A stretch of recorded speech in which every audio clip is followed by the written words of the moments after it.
Hello everyone, आप सभी का द पीसी प्रिपरेशन पे स्वागत है। आज हम 5 फरवरी 2026 से बनने वाले सभी करंट अफेयर को कवर करेंगे। उससे पहले हम लास्ट क्लास का रिवीजन कर लेते हैं। लास्ट क्लास में हमने पढ़ा था भगवान बुद्ध के देवनी मोरी अवशेष पहली बार अंतर्राष्ट्रीय प्रदर्शनी के तहत किस देश में प्रदर्शित किया जाएगा? तो ये किया जाएगा श्रीलंका में। हाल ही में सीरिया जनरल अनिल चौहान किस देश के आधिकारिक यात्रा पर गए हैं? आर्मेनिया। बजट 2026 में 16वीं वित्त आयोग की सिफारिशों के अनुसार राज्यों के बीच वितरण पहली बार किस फॉर्मूला को जोड़ा गया है? तो जीडीपी को। किस राज्य का umbrella brand house of Himalayas के उत्पाद को खाड़ी देशों में भेजा जाएगा? तो उत्तराखंड के। ई स्पोर्ट्स वर्ल्ड कप की मेजबानी किस देश के द्वारा किया जाएगा? सऊदी अरेबिया के द्वारा। किस राज्य के दतिया नशा मुक्ति भारत अभियान को USA world book of records में स्थान मिला है? मध्य प्रदेश के। भूविज्ञान का नोबेल कहा जाने वाला क्रैफोर्ड प्राइज 2026 किस भारतीय मूल के जलवायु विज्ञानी को दिया गया है? तो वीरवर्धन रामनाथन को। बौद्ध धर्म गुरु दलाई लामा को कौन सा अवार्ड मिला है? Grammy awards. उनके एल्बम ऑडियो एल्बम है मेडिटेशन के लिए। देश के किस पूर्व सेना अध्यक्ष की किताब 4 स्टार ऑफ डेस्टिनी पर विवाद हो रहा है? तो MM नरवणे के। हॉलीवुड के किस फिल्म मेकर द्वारा ग्रैमी अवार्ड जीत कर ई गॉड क्लब में शामिल होकर ऐतिहासिक उपलब्धि हासिल की गई है? तो यह है स्टीवन स्पीलबर्ग। तो ये थे लास्ट क्लास के रिवीजन। अब शुरू करते हैं आज की क्लास को। पहला क्वेश्चन है, मणिपुर में राष्ट्रपति शासन हटने के बाद कौन मुख्यमंत्री बने हैं? तो मणिपुर में भी मुख्यमंत्री बने हैं वाई केमचंद सिंह, और 2 जो है उप मुख्यमंत्री बने हैं, एक नीमचा किपकेन और लोसी दिक्को। ठीक है, तो अभी जो मणिपुर के राज्यपाल है अजय कुमार भल्ला हैं, उनसे मुलाकात करके सरकार बनाने का दावा ये लोग अब पेश करेंगे। अगर हम इसमें बात करें तो चीफ मिनिस्टर जो है वाई केमचंद सिंह बने हैं। ये मीती लीडर हैं और फॉर्मर स्पीकर भी रहे मणिपुर असेंबली के। Deputy chief minister 2 deputy chief minister होंगे, एक तो होंगे नेमचा किपकेन, ये हैं, ये मणिपुर की पहली वुमेन है जो कि डिप्टी चीफ मिनिस्टर बनेंगी। इसके अलावा जो लोसी दिक्को हैं, ये नागा पीपल फ्रंट के जो है रिप्रेजेंटेटिव हैं और ये भी डिप्टी CM बनेंगे। अगर हम इसमें जो है राष्ट्रपति जो शासन है इससे रिलेटेड फैक्ट हम देखें, स्टैटिक फैक्ट, तो जो इमरजेंसी है वो संविधान के आर्टिकल 18 में अनुच्छेद जो है पार्ट 18 में अनुच्छेद 352 से लेकर 360 तक जो है इमरजेंसी की घोषणा की गई है। 3 तरह का जो है इमरजेंसी होता है। एक होता है नेशनल इमरजेंसी जो आर्टिकल 352 के तहत आता है। तो दूसरा होता है राज्य आपातकाल या राष्ट्रपति शासन जिसको हम प्रेसिडेंट रूल कहते हैं, वो आर्टिकल 356 के 3 अंतर्गत आता है। और फाइनेंशियल इमरजेंसी जो होती है वित्तीय आपातकाल आर्टिकल 360 के तहत आता है। राष्ट्रीय आपातकाल जो है या नेशनल इमरजेंसी तब लगाया जाता है जब बाहर युद्ध या बाहर से आक्रमण हो गया या सशस्त्र विद्रोह हो रहा है। ठीक है, तो उस समय लगाया जाता है। इंडिया में जो है 3 बार लगाया जा चुका है, 1962 में, 1971 में और 1975 में। लेकिन जो इसमें क्या होता है कि इसमें जब ये नेशनल इमरजेंसी रहती है तो केंद्र सरकार बहुत शक्तिशाली हो जाती है और नागरिकों के मौलिक अधिकारों सिर्फ आर्टिकल 20 और 21 को छोड़ के सब पे जो है रोक लगा दिया जाता है। दूसरा होता है प्रेसिडेंट रूल। इसके तहत क्या होता है, ये संवैधानिक आपातकाल कहा जाता है। ये तब लगाया जाता है जब किसी राज्य का सरकारी तंत्र होता है ना, वो संविधान के अनुसार चलने में विफल हो जाता है। तो राज्यपाल जो है उस राज्य के रिपोर्ट देते हैं, जानकारी देते हैं राष्ट्रपति को। तो उस राज्य में जो है कि राज्य जो सरकार संविधान के अनुरूप कार्य नहीं कर रही है, ऐसा राज्यपाल रिपोर्ट देते हैं राष्ट्रपति को, तब वहाँ पे राष्ट्रपति शासन लग जाता है। उस स्थिति में क्या होता है कि राज्य का जो मंत्री परिषद होता है वो पूरी तरीके से भंग हो जाता है और राज्य का प्रशासन सीधे केंद्र या राष्ट्रपति के नियंत्रण में आ जाता है। फाइनेंस इमरजेंसी तब घोषित किया जाता है जब देश की वित्तीय स्थिरता गंभीर हालत में होती है। तो इस स्थिति में जो है लगता है, इसमें क्या होता है, जो सरकारी कर्मचारी और न्यायाधीश के वेतन है उनमें कटौती किया जाता है, लेकिन इंडिया में कभी भी फाइनेंशियल इमरजेंसी नहीं लगी है।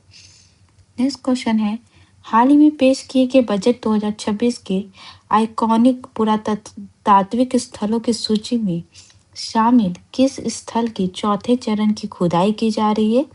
मतलब ऐसा स्थल कौन है जो कि इस बार का जो बजट पेश किया गया था वो आइकॉनिक पुरातात्विक स्थलों की सूची में जो शामिल है। 15 स्थल हैं जिनको इस सूची में शामिल किया गया है। तो उनमें से ही एक है जिसके चौथे चरण की खुदाई की जा रही है, तो ये है राखी गिरी। तो हरियाणा के हिसार जिले में स्थित है राखी गढ़ी, और ये इंडस वैली सिविलाइजेशन का हिस्सा है। और यहीं पे जो है खुदाई चल रही है ये जानने के लिए कि क्योंकि यहाँ पे जो शहरी सभ्यता है वो काफ़ी विकसित है, तो इसी के लिए जो है इसमें खुदाई चल रही है। और जिसका उद्देश्य ये है कि हड़प्पन कालीन जो शहर है उसको बाहरी स्वरूप और उनकी सांस्कृतिक विरासत को जो है पूरी दुनिया के सामने लाना। इस बार जो बजट पेश किया गया उसमें 15 आइकॉनिक पुरातात्विक स्थलों की सूची में इसको शामिल किया गया है। इसके अनुसार क्या होगा, इस जो बजट में पेश किया गया इससे क्या होगा कि जो पुरातात्विक स्थल है वहाँ पे सिर्फ खुदाई या शोध नहीं होगा, इसके अलावा इनको संरक्षित करके पर्यटन स्थल के रूप में विकसित किया जाएगा। जो 15 हैं वो मैंने पूरा लिस्ट लगाया। एक है लोथल गुजरात से, जो कि इंडस वैली सिविलाइजेशन का जो है एक डॉकयार्ड था, मतलब जहाँ पे जो उनके जो नाव वगैरह आते थे, बंदरगाह कह सकते हैं, वो था। धोलावीरा गुजरात का, ये भी हड़प्पन सिटी का ही जो है इंडस वैली सिविलाइजेशन से संबंधित है। राखी गढ़ी हरियाणा में लार्जेस्ट हड़प्पन सेटलमेंट है जो कि इंडिया में प्रेजेंट है। ठीक है, उसके आदिचनानूर तमिलनाडु का आयरन एज के लिए है। सारनाथ उत्तर प्रदेश का बुद्धिस्ट का पहला बुद्धा का फर्स्ट सेरेमनी यहीं पे दिया गया था। हस्तिनापुर उत्तर प्रदेश का कुरु कैपिटल है जहाँ पे महाभारत से रिलेटेड है। लेक पैलेस लद्दाख में है। शिव सागर आसाम में अहोम किंगडम का है। Konark Orissa sun temple. हम्पी कर्नाटक विजयनगर का एम्पायर था। एलोरा केव महाराष्ट्र में रॉक कट टेम्पल के लिए फेमस है। एलिफेंटा केव जो है आइलैंड रॉक कट टेम्पल के लिए। फतेहपुर सीकरी मुगल एम्पेरियल सिटी के रूप में प्रसिद्ध है। महाबलीपुरम स्टोर टेम्पल के लिए, और गोलकोंडा फोर्ट तेलंगाना का कुतुब शाही फॉरेस्ट के लिए। ठीक, तो ये 5 जगहों को जो है विकसित किया जाएगा। हड़प्पन सिविलाइजेशन से देखें तो इंडस वैली सिविलाइजेशन जो है ये भारत की जो है नॉर्थ वेस्ट की तरफ फैला हुआ था, जो कि पाकिस्तान और भारत के एरिया को कवर करता था, जो कि इंडस नदी के किनारे जो है सबसे पहले जो है हड़प्पा सिविलाइजेशन की खोज की गई थी। तो इसलिए इसको इंडस सिविलाइजेशन या हड़प्पा सिविलाइजेशन भी कहा जाता है। ये है हड़प्पा। ठीक है, अगर हम इस सिविलाइजेशन का देखें तो सबसे नॉर्थन जो पॉइंट था ये था मांडा। साउथ इसके अलावा जो है साउथर्न पार्ट था दायमाबाद, और इधर वेस्टर्न पार्ट था सबसे वेस्ट पे सुटका डोर। ठीक है, और सबसे ईस्टर्न पार्ट था अलामगीरपुर। ठीक है, इसके अलावा जो है ये इसके कुछ इम्पोर्टेंट जो सिटी जो फेमस थे वो थे हड़प्पा, मोहनजोदारो, कोट जीजी, छुंदुआरो। और इसके अलावा जो है इंडिया की बात करें, इंडिया में रोपड़, भगवानपुर, अलामगीरपुर, राखीगिरी, बनावली, कालीबंगा, धोलावीरा और लोथल। इसके अलावा जो सुरकोटरदा। ठीक है, तो ये सब जो थे इंडिया में प्रेजेंट है। नेक्स्ट क्वेश्चन है, हाल ही में किसके द्वारा solid fuel ducted RAM jet का सफल परीक्षण किया गया? तो किया गया है डीआरडीओ के द्वारा। तो डीआरडीओ ने जो है उड़ीसा के चांदीपुर स्थित जो है रेंज है वहाँ पे सॉलिड फ्यूल डकेटेड रैम जेट तकनीक का सफल उड़ान परीक्षण किया है। इस उपलब्धि के साथ भारत और अमेरिका, रूस, चीन और फ्रांस जैसे देशों के साथ जो है शामिल हो गया है। ये SFDR क्या होता है? ये विशेष रूप से लंबी दूरी की वायु से वायु मिसाइलों के लिए विकसित की गई है। इसमें क्या होता है कि निरंतर थ्रस्ट ये पैदा करते रहती है, जिससे ये लक्ष्य तक जो है कई गुना दूर लक्ष्य तक भी आसानी से पहुंच जाती है। डिफेंस से रिलेटेड फैक्ट देखें तो भारत में पहली बार जो है सैफ्रन एयरक्राफ्ट इंजन के द्वारा एमआरओ शुरू किया गया था। भारत की रक्षा प्रणाली हैमर के उत्पादन के लिए भारत और फ्रांस के बीच समझौता हुआ है। भारत के जो श्रीलंका का वर्षगांठ था और जब चक्रवात भी आया था तो वहां पे आईएनएस विक्रम और स्टील्थ फाइटर उदयगिरी पहुंचे थे। भारतीय नौसेना की जो है आईएनएस अरिधमन किसी स्वदेशी बैलिस्टिक पनडुब्बी को शामिल किया गया है। रक्षा मंत्रालय और भारत के आईआईटी कानपुर के बीच एमएमजी गन से लैस ड्रोन के लिए समझौता हुआ था। डीआरडीओ द्वारा ही लड़ाकू विमान उड़ाने वाले पायलट की जान बचाने के लिए रक्षा प्रणाली का सफल परीक्षण किया गया है। भारतीय नौसेना में प्रोजेक्ट 17A के तहत जो है चौथा युद्धपोत शामिल किया गया जिसका नाम आईएनएस दारागिरी है। टाटा के द्वारा बेंगलुरु में हार्कुलस विमान के लिए एमआरएफ केंद्र स्थापित किया गया था और भारतीय नौसेना द्वारा जो है स्वदेशी ड्राइविंग सपोर्ट क्राफ्ट श्रृंखला के पहले पोत को शामिल किया गया था जिसका नाम था DSC-A-20। नेक्स्ट क्वेश्चन है यूनानी चिकित्सा को हिंदी में पढ़ाने वाला पहला राज्य कौन बना है?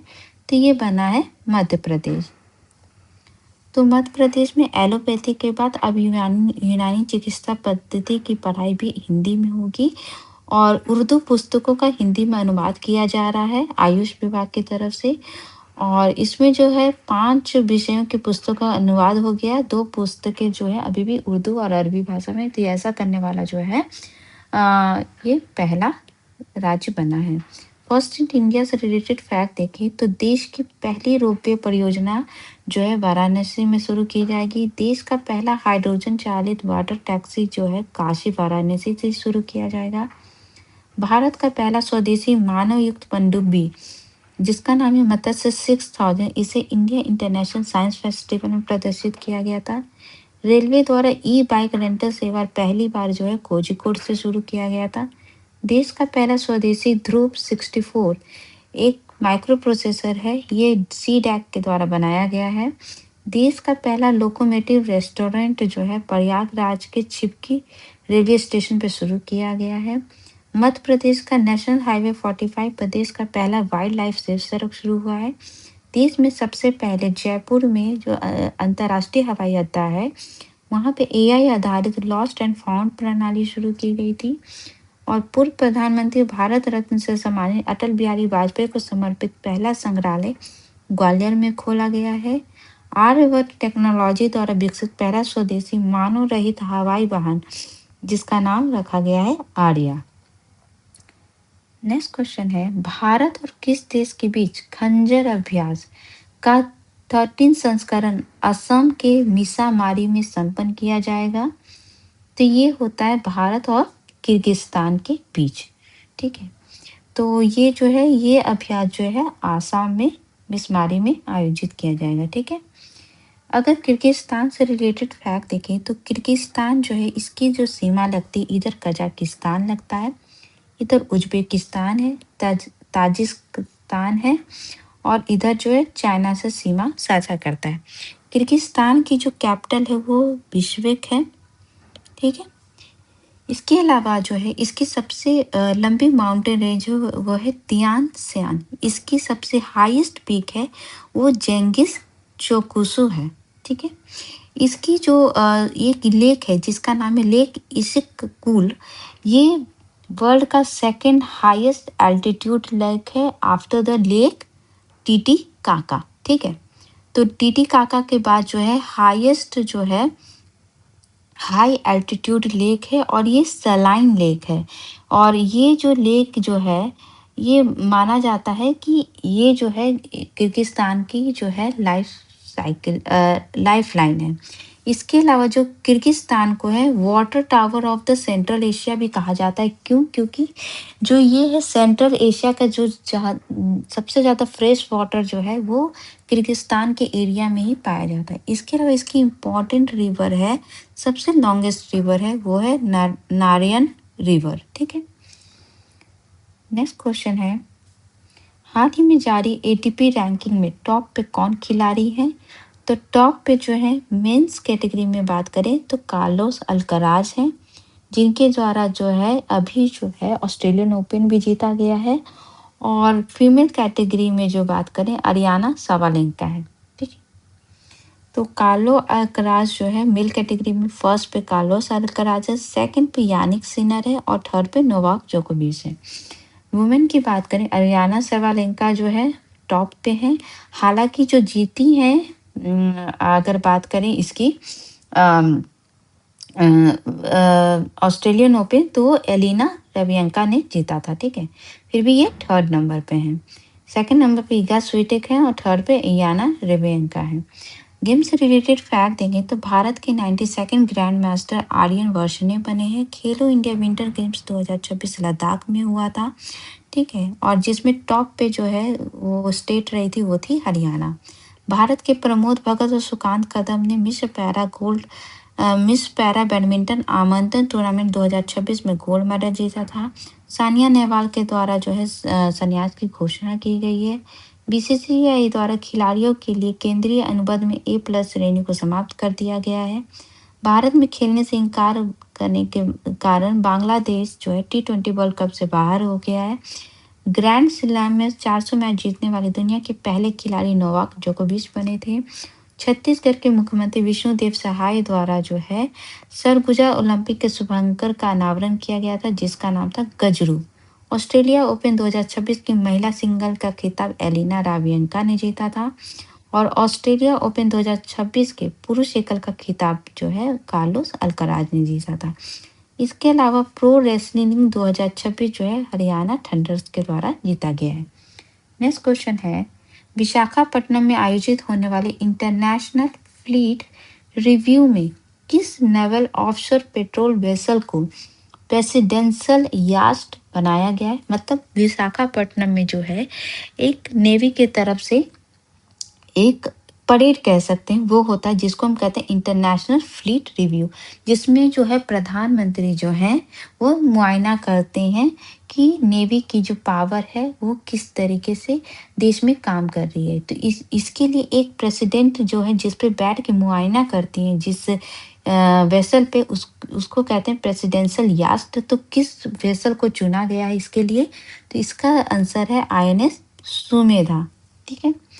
तो इंटरनेशनल फ्लीट रिव्यू जो है नेवी हर 4 से 5 साल में कराती है। इसमें राष्ट्रपति को दिखाया जाता है कि नेवी की क्या क्षमता है, सीमा की रक्षा के लिए कितना तैयार है, और राष्ट्रपति एक जगह पे खड़े रहकर सलामी लेते हैं और वही फ्लीट रिव्यू में सभी शिप, और जब ये फ्लीट होती है फ्लीट रिव्यू में, तो बाकी जो शिप होते हैं वो स्थिर रहते हैं। बस प्रधानमंत्री जिस पे रहती हैं, राष्ट्रपति जिस पे रहते हैं वो जो है वेसल या आप कहें शिप, वो मूव करती है। तो ठीक है, तो राष्ट्रपति फ्लीट का मुआयना करती हैं। ये जो हो रहा है 2026 का, ये 18 फरवरी को विशाखापट्टनम में आर्म फोर्सेस की सुप्रीम कमांडर राष्ट्रपति Droupadi Murmu international fleet review करेंगी। रिव्यू करने के लिए स्वदेशी naval offshore patrol vessel INS Sumedha को प्रेसिडेंट यास्ट बनाया गया है। इसके अलावा भारत का पहला स्वदेशी एयरक्राफ्ट कैरियर INS विक्रांत अपने कैरियर बैटल ग्रुप के साथ भी हिस्सा लेगा। मतलब INS विक्रांत जो है ये भी इसमें हिस्सा लेगा और भी जो है हिस्सा लेंगे। इसके अलावा जो है इसी समय जो है मिलान जो है इंडिया श्रीलंका के बीच होता है, वो भी संपन्न होगा।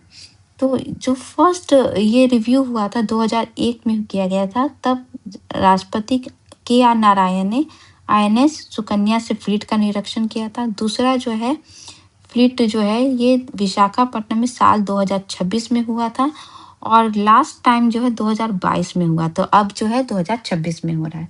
इसके अलावा जो है राष्ट्रपति द्रौपदी मुर्मू जी द्वारा जो है INS बगसीर से जो है पनडुब्बी है उसे समुद्री यात्रा किया गया था और ऐसा करने वाली ये सेकंड प्रेसिडेंट थी। और अगर फीमेल कैटेगरी में बात करें तो ये फर्स्ट फीमेल बनी थी, ठीक है। नेक्स्ट क्वेश्चन है, वर्ल्ड गवर्नमेंट समिट 2026 किस देश में संपन्न हुआ है? तो ये संपन्न हुआ दुबई में। तो हाल ही में जो है दुबई में संपन्न हुआ, जिसकी थीम थी शेपिंग फ्यूचर गवर्नमेंट। इसके अंतर्गत जो ग्लोबल लीडर हैं या पॉलिसी मेकर और बिजनेस एग्जीक्यूटिव हैं, इनको एक जगह लाके इनोवेशन की और टेक्नोलॉजी की कैसे हम आगे बढ़ा सकते हैं उसके ऊपर चर्चा की जाती है। इवेंट से रिलेटेड फैक्ट देखें तो झारखंड की कल्पना सोरेन पहली बार दावोस में जो है दावोस को जो WEF है था उसमें संबोधित करने के लिए आमंत्रित किया गया था। भारत इलेक्ट्रिसिटी समिट 2026 जो है न्यू दिल्ली में संपन्न हुआ है। 15 जनवरी को जयपुर में 78 आर्मी डे पे जो है 5 जवानों को मरणोपरांत वीरता पुरस्कार प्रदान किया गया था। दावोस के में जो वर्ल्ड इकोनॉमिक फोरम 2026 में जो है झारखंड के जो मुख्यमंत्री हैं हेमंत सोरेन, ये भारत के पहले आदिवासी निर्वाचित नेता नियुक्त किए गए थे जिनको प्रतिष्ठित व्हाइट बैज प्रदान किया गया था। दुबई में गल्फ फूड 2026 हुआ था संपन्न, जिसमें इंडिया को पार्टनर कंट्री घोषित किया गया था। पीएम नरेंद्र मोदी जी द्वारा जो है तिरुवनंतपुरम केरल से PM Svanidhi credit card scheme की शुरुआत की गई थी। विंग्स इंडिया 2026 का आयोजन जो है वो बेगमपट एयरपोर्ट हैदराबाद पे किया गया था, जिसमें जो है बेस्ट एयरपोर्ट का जो खिताब है इसी इवेंट में विंग्स इंडिया 2026 में IGI airport Indira Gandhi international airport को दिया गया था। प्रधानमंत्री नरेंद्र मोदी जी द्वारा गोवा में 4 दिवसीय इंडिया एनर्जी वीक का उद्घाटन किया गया था। 39th अंतर्राष्ट्रीय सूरज कुंड मेला का शुभारंभ जो है CP राधाकृष्णन के द्वारा किया गया था, जिसकी थीम थी वोकल फॉर लोकल। दिल्ली के भारत मंडपम में अरब देशों के विदेश मंत्रियों के साथ बैठक में जो है लीग ऑफ अरब स्टेट के महासचिव अहमद अबुल गेट भी शामिल हुए थे। नेक्स्ट क्वेश्चन है, वार्षिक जागरूक अभियान सक्षम 2026 किस मंत्रालय के द्वारा चलाया जाता है? तो ये चलाया गया है ministry of petroleum and natural gases के द्वारा। इसके तहत जो क्या है, ये एक एजुकेशनल प्रोग्राम है जिस सक्षम का मतलब है संरक्षण क्षमता महोत्सव। ये जो है एनुअल अवेयरनेस इनिशिएटिव जो मिनिस्ट्री ऑफ पेट्रोलियम और नेचुरल गैसेस के द्वारा चलाया गया है। इस साल जो 1 फरवरी से लेकर 15 फरवरी 2026 तक ये चलाया गया था, जिसकी थीम है conserve oil and gas go green, तेल और गैस बचाओ हर्षित ऊर्जा अपनाओ। और ये इसलिए चलाया जाता है ताकि हम फ्यूल जो है उसको बचत कर सकें और इंडिया का जो है कम से कम हमें बाहर से इंपोर्ट करना पड़े फ्यूल वगैरह को। और इसके लिए जो है सस्टेनेबल एनर्जी की प्रैक्टिस कैसे कर सकते हैं, इसके लिए अवेयरनेस क्रिएट करने के लिए ये मनाया जाता है। नेक्स्ट क्वेश्चन है, वर्ल्ड कैंसर डे ये कब मनाया गया है? तो ये कब मनाया गया है? कल के दिन 4 फरवरी को मनाया जाता है वर्ल्ड कैंसर डे। ठीक है, इम्पॉर्टेंट डेज जिसकी थीम है इस बार की यूनाइटेड बाय यूनिक। हम कुछ इम्पॉर्टेंट डेज जो है हम दिसंबर से लेके हम अभी तक का रिवीजन कर लेते हैं। वर्ल्ड एड्स डे जो है 1 दिसंबर को मनाया गया है। नौसेना दिवस जो है 4 दिसंबर को मनाया गया है। इंटरनेशनल चीता डे 4 दिसंबर को मनाया गया है। महापरिनिर्वाण दिवस 6 दिसंबर को। विश्व मानवाधिकार दिवस 10 दिसंबर को। विजय दिवस 16 दिसंबर को। सशस्त्र सीमा बल दिवस 20 दिसंबर को। विश्व ध्यान दिवस 21 दिसंबर को। राष्ट्रीय उपभोक्ता दिवस 24 दिसंबर को। सुशासन दिवस 25 दिसंबर को। वीर बाल दिवस 26 दिसंबर को। प्रवासी भारतीय दिवस 9 जनवरी। विश्व हिंदी दिवस 10 जनवरी। राष्ट्रीय युवा दिवस 12 जनवरी को मनाया गया है। और 23 जनवरी को जो है सुभाष चंद्र बोस की जयंती के उपलक्ष्य में पराक्रम दिवस। 24 जनवरी को नेशनल गर्ल चाइल्ड डे। इसके अलावा इंटरनेशनल डे फॉर एजुकेशन और जो है उत्तर प्रदेश का फाउंडेशन डे भी मनाया गया था। 25 जनवरी को जो है नेशनल वोटर डे मनाया गया है। और 30 जनवरी को जो है महात्मा गांधी की पुण्यतिथि के उसमें जो है मैत्री डे जो है वो मनाया गया है। इसके अलावा जो है 2 फरवरी को जो है वर्ल्ड वेटलैंड डे मनाया गया है और 1 फरवरी को इंडियन कोस्ट गार्ड डे मनाया गया है। नेक्स्ट क्वेश्चन है, आक्रामक पौधों की पहचान के लिए किस राज्य द्वारा न्यू फाइटलाइट ऐप लॉन्च किया गया है? तो ये किया गया है केरल के द्वारा। जो न्यू फाइट ID नाम का एक मोबाइल ऐप जो है केरल सरकार के द्वारा लॉन्च किया गया है, जो कि आक्रामक पौधे जिसको हम इन्वेसिव प्लांट स्पीसीज है उसकी पहचान करना उसकी निगरानी के लिए ये लॉन्च किया गया है। इसके तहत क्या होगा कि जो इसका जो उद्देश्य है वो है शोधकर्ताओं, छात्रों और प्रकृति प्रेमियों को विदेशी या आक्रामक पौधों की प्रजातियों को आसानी से पहचानने और ट्रैक करने में मदद करना। ये एक एआई और इमेज रिकग्निशन तकनीक का उपयोग करने वाला ऐप है, जिसके तहत आप पौधे की फोटो खींच के या गैलरी से अपलोड करके ये जान सकते हैं कि वो प्रजाति आक्रामक है या नहीं। ये 98 पौधों के डेटाबेस में बनाया गया और अंग्रेजी और मलयालम लैंग्वेज में ये प्रेजेंट है, और इसको जो है भी लॉन्च किया गया था 38 केरल साइंस कांग्रेस के सम्मेलन के दौरान। केरल से रिलेटेड फैक्ट देखें तो केरल में जो है दक्षिण भारत का पहला कुंभ हो रहा है कहाँ? केरल के मल्लपुरम में। भारत का जो है पहला राज्य जो स्टेट बैक्टीरियम घोषित किया है खुद को, वो है केरल। और किस बैक्टीरिया को इसने घोषित किया है? बैसिलस सबटिलियस को जो है राज्य का स्टेट बैक्टीरिया घोषित किया है। पीएम नरेंद्र मोदी द्वारा PM Svanidhi credit card scheme Thiruvananthapuram Kerala से लॉन्च किया गया है। और सीनियर सिटीजन को समर्पित बजट पेश करने वाला देश का पहला राज्य भी कौन बना है? केरल। और केरल में जो है सीनियर सिटीजन कमीशन भी गठित करने का प्रस्ताव रखा गया है इसी बजट में। प्रीवियस मैंने क्वेश्चन आपसे पूछा था कि अमेरिकी राष्ट्रपति डोनाल्ड ट्रंप ने बोर्ड ऑफ पीस की आधिकारिक शुरुआत किस शहर से की थी? तो इन्होंने जब वर्ल्ड इकोनॉमिक फोरम की बैठक हो रही थी तो वहीं पे दाओस में इन्होंने इसकी शुरुआत की थी। आज का क्वेश्चन है, ऊर्जा मंत्रालय द्वारा जो जारी मसौदा राष्ट्रीय बिजली नीति 2026 के अनुसार 2030 तक प्रति व्यक्ति बिजली खपत कितना किलोवाट आवर होने का लक्ष्य रखा गया है?